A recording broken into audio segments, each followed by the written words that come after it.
35 foot diameter on the outside. And you're awed when you go in there because you're thinking, okay, something's not right here.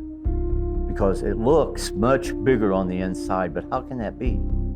But the situation is that you go in there and you've just entered another reality. 35 foot diameter on the outside. And you're awed when you go in there because you're thinking, okay, something's not right here. Because it looks much bigger on the inside, but how can that be? But when you go in, I can explain it now, but it's hard for people to understand. But then you'd go ahead and look up because, it was only maybe, 12 feet high, things of this sort. This was maybe, 40, 50 foot tall on the inside. And I'm wondering, how can this be?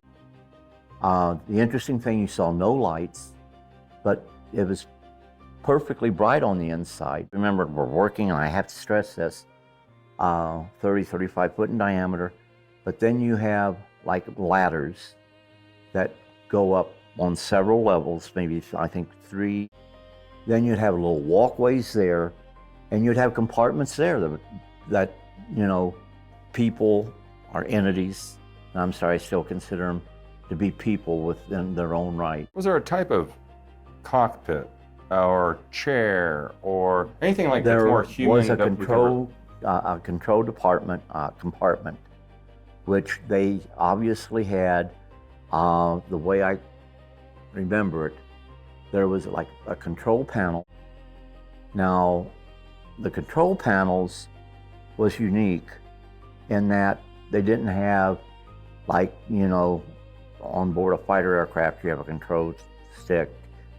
It was like, I know this now, but it was just the impression at the time that they were controlling with the instruments they had by just putting their hands over it or moving them over it, and they could control the craft that way. And how do I explain that? I don't know. Each compartment's interdimensional.